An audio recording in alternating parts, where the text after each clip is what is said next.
गलातियों के नाम संत पौलुस का पत्र, अध्याय 4, पद संख्या 4 से 7। ईश्वर ने अपने पुत्र को भेजा, वह एक नारी से उत्पन्न हुए। समय पूरा हो जाने पर ईश्वर ने अपने पुत्र को भेजा। वह एक नारी से उत्पन्न हुए और संहिता के अधीन रहे, जिससे वह संहिता के अधीन रहने वालों को छुड़ा सके और हम ईश्वर के दत्तक पुत्र बन जाएं। आप लोग पुत्र ही हैं। इसका प्रमाण यह है कि ईश्वर ने हमारे हृदयों में अपने पुत्र का आत्मा भेजा है, जो यह पुकार कर कहता है, अब्बा पिता। इसलिए अब आप दास नहीं पुत्र हैं, और पुत्र होने के नाते आप ईश्वर की कृपा से विरासत के अधिकारी भी हैं। यह प्रभु की वाणी है।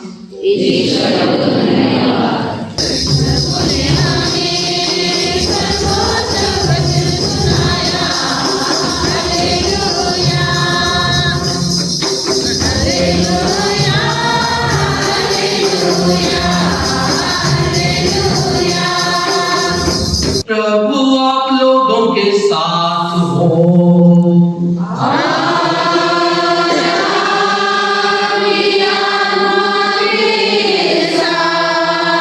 संत लूकास के अनुसार पवित्र सुसमाचार।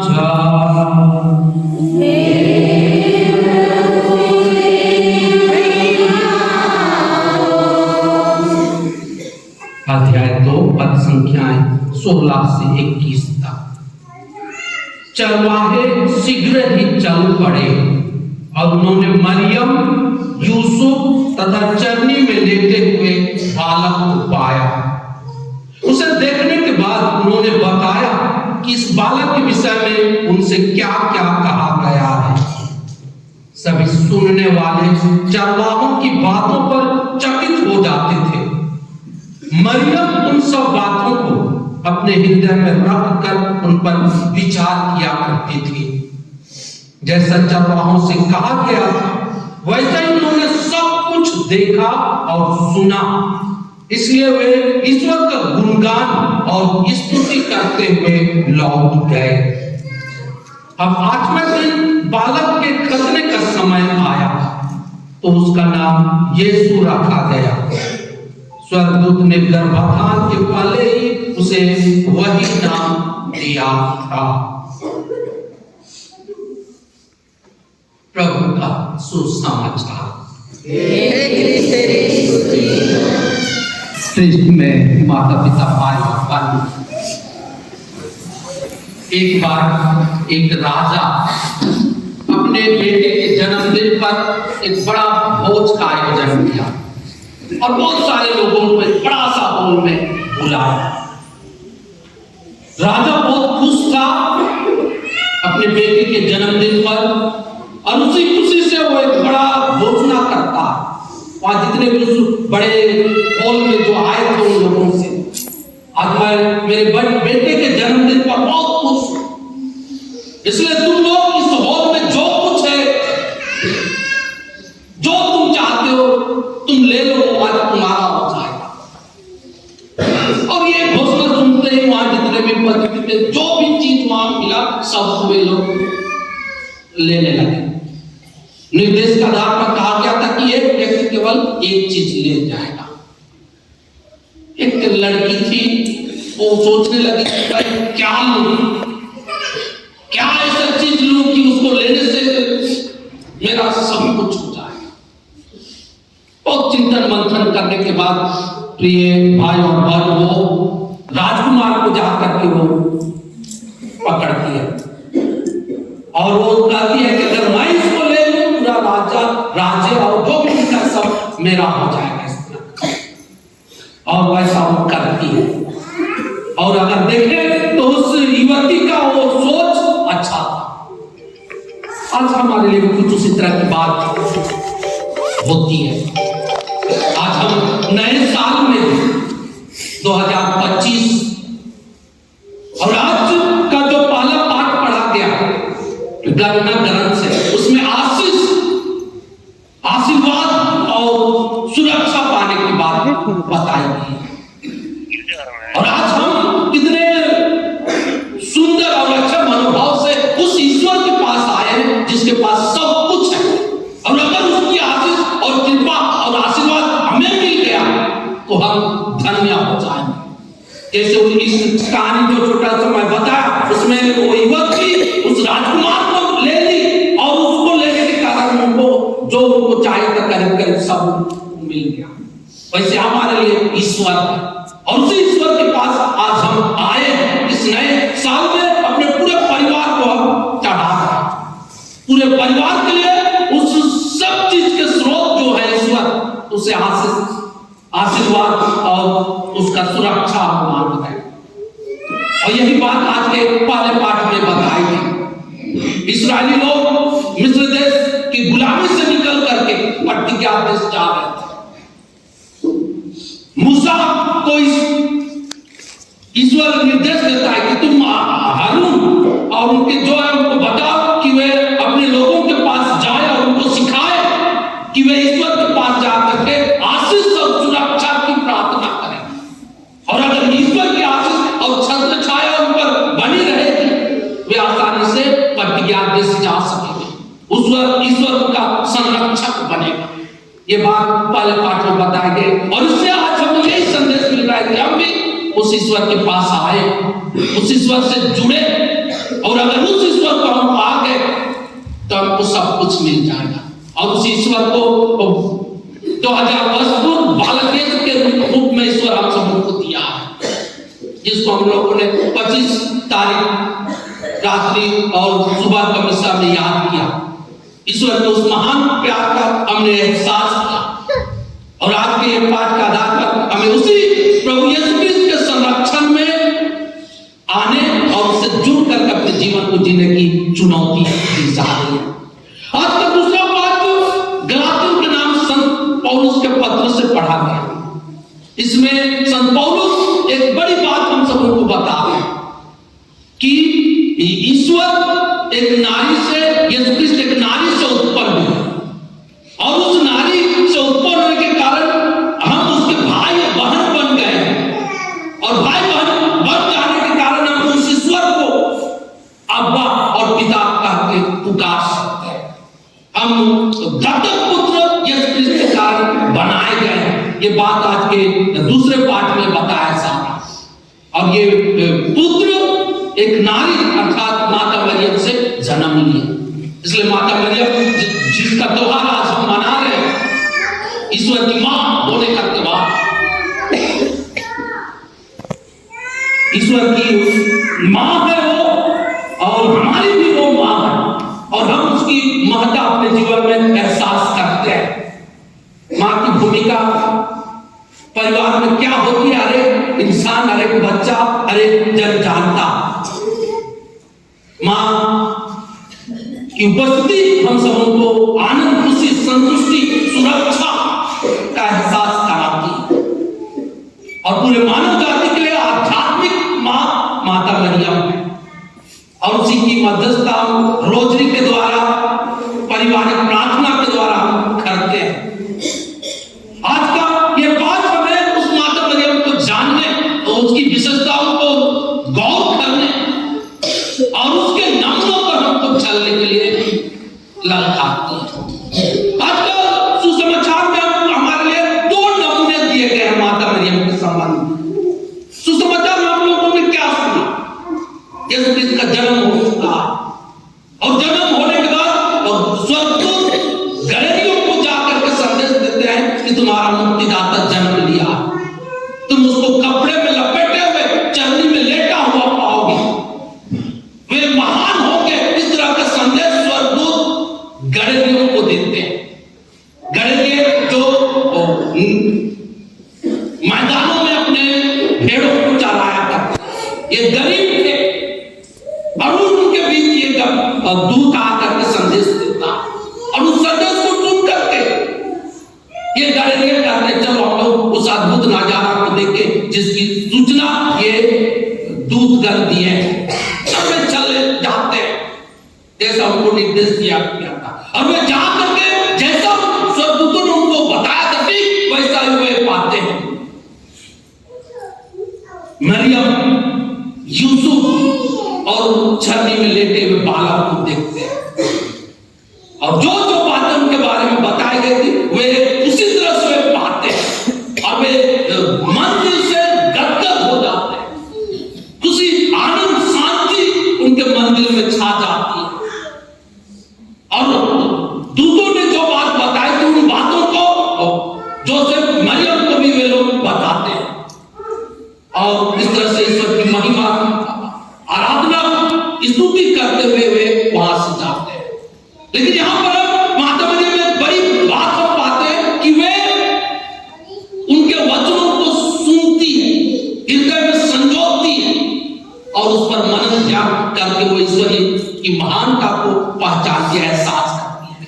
और आज ये हमारे लिए सुसमाचार से बड़ा नमूना माता मरियम के रूप में हमें मिल रहा है।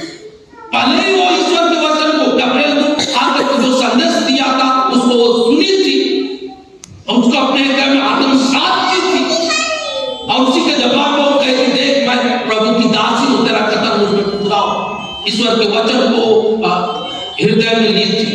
आज जो गणेरिये जो संदेश उनको मिला था, जो बातें उन्हें बताई थी, उन्हीं बातों को वे माता मरियम को बताते हैं और पुनः उन्हीं बातों को माता मरियम अपने हृदय में रखती है और उस पर विचार करती है। इसलिए दो संदेश माता मरियम से हमारे लिए मिल रहा है, ईश्वर के वचनों को सुनना और सुनकर उसके आधार पर अपने जीवन को चलाने का प्रयास करना। दूसरा संदेश हमें मिल रहा है कि उन वचनों को अपने हृदय में रख करके उस पर चिंतन करना और चिंतन करके ईश्वरीय प्रेम कृपा आशीष से भर करके आनंद शांति का एहसास करना। ये दो चीज आज के सुसमाचार में हमें माता मरियम के रूप में नमूना के तौर पर मिल रहा है। क्या हम ये कर सकते हैं? ये बड़ी चुनौती है। प्रिय भाई और बहनों, आज नया साल है, 2025 में हम प्रवेश करते हैं। कई बार लगता है कि ये हमारी कृपा से ये होती है, लेकिन उस तरह की सोच हमारे लिए शायद गलत है। हमारी कृपा नहीं, ईश्वर की कृपा से ये सब होती है। ईश्वर की महानता है कि वो हम सबों को जीवन दिया है, इतना बड़ा किया है। अभी हम 2025 में प्रवेश करते हैं, ये ईश्वर के द्वारा हुई है। इसलिए हमें उस ईश्वर के संरक्षण में रह करके अपने जीवन को जीना है, चलना है। और जब हम उसके संरक्षण में उससे जुड़ करके अपने इस जीवन को जिएंगे, जीवन के जो उतार चढ़ाव, कठिनाई, तकलीफ आदि आएगी, उसमें भी हमको आनंद और खुशी और संतुष्टि मिलेगी। इसलिए हम इस पर भी गौर करते हुए इस नए साल में हम अपने लिए कुछ संकल्प लें। हम बीते दिनों में जो चीजें हमारे लिए अच्छी नहीं थी, हो सकता है कुछ कमजोरियां रही होंगी, उन पर हम गौर करें और उनको छोड़ने का प्रयास करें। प्रभु प्रवचनों अपने चिंतन मंथन के द्वारा अच्छे चीजों को हम अपने जीवन में स्थान दें, संकल्प लें और उन संकल्पों को आज हम वेदी के पास रखें, ईश्वर को चढ़ाएं और उस आधार पर हम आने वाले दिनों में चलने का प्रयास करें। और जब हम ऐसा करेंगे, यही हमारे जीवन को सुंदर अच्छा बनाएगी और हम सफलता के मार्ग पर आगे बढ़ सकते हैं। तो इन चीजों पर हम गौर करें और पुनः हम माता मरियम के लिए ईश्वर को धन्यवाद दें और उनके दो नमूनों को, ईश्वर के वचन पर विश्वास करना और उन वचनों को अपने हृदय में स्थान देकर उस पर चिंतन करना, इन नमूनों को हम अपने जीवन में स्थान दें। और ऐसा जब हम करेंगे, हम मानव जाति की मुक्ति के इतिहास में अपना भूमिका निभा सकते हैं। ऐसा करने में ईश्वर हमें मदद करें। आमीन।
देखा तो प्रभु यीशु राजा के हम दिल में जाते हमारे जीवन में।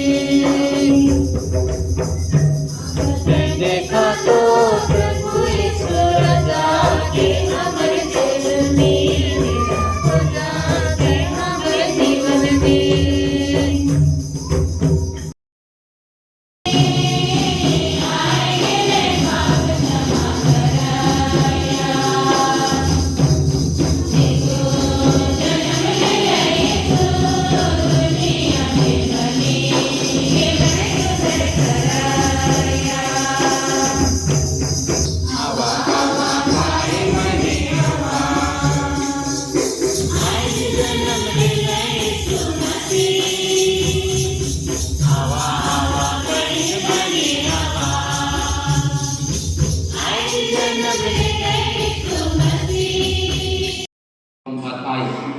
ईश्वर आप सबों को खुशियां, समृद्धि एवं स्वस्थ लाभ का जीवन प्रदान करे।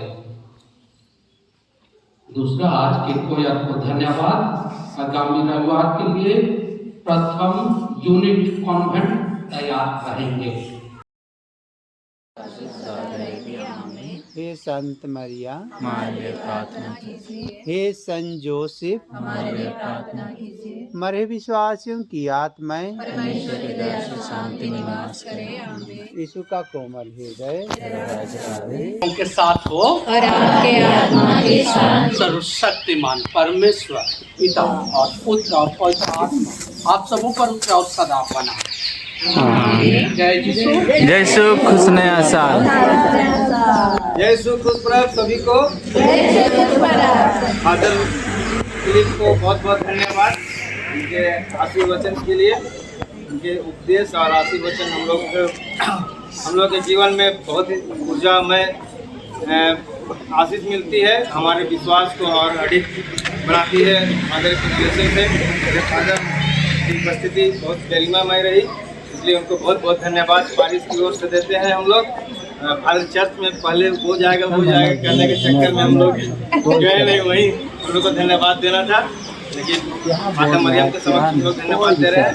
इसलिए जय शुभ पर्व और पूरे पारिश की ओर से फादर के लिए कुछ भेंट है समर्पित करेंगे।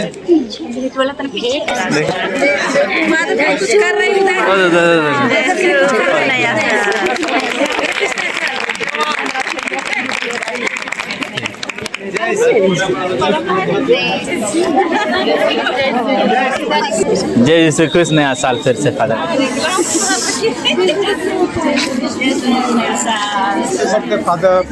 हैप्पी बर्थडे है नहीं?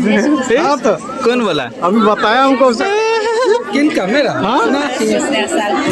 ये नया साल का गिफ्ट दिया होगा। गिफ्ट ऐसे नया साल का गिफ्ट है। हिंदू तो बता रही फादर का हैप्पी बर्थडे है, पता नहीं। 25 तारीख को फादर का था न उसका ना आज का वो। हैप्पी बर्थडे नहीं है, हैप्पी बर्थडे। यही तो बोली।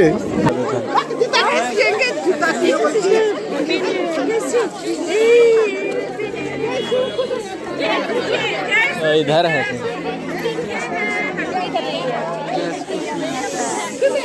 जय श्री कृष्ण नया साल, जय श्री कृष्ण नया साल। हम नहीं लाए कि मौसी? जय श्री कृष्ण। अरे अरे मैया का बर्थडे था आज। वो बाबू का बर्थडे। वो तो हैप्पी बर्थडे कहाँ था? वो बाबू बुलाती ना सामने। बड़ा है आजकल, मुंह बड़ा हो जाती है ना। अरे मिक्स वाला है, बड़ा वाला लेना होगा, ऐसा वाला लेना होगा। ये दे चॉकलेट खाने आओ, जल्दी जल्दी जल्दी। ये वाला अच्छा है, ठीक है। बाबू किधर है?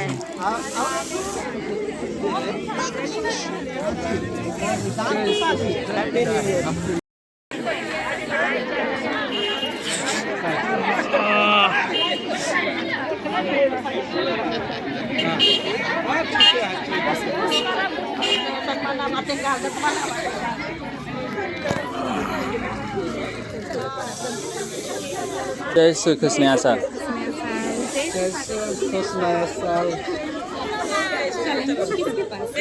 कैलेंडर अंकित लगा भाई। खुश है सर।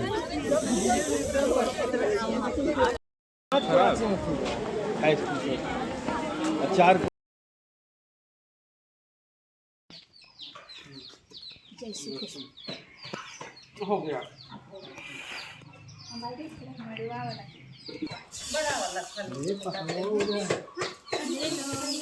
पकड़ो बड़ा वाला को, देखो बड़ा वाला खोल। कौन वही बड़ा है?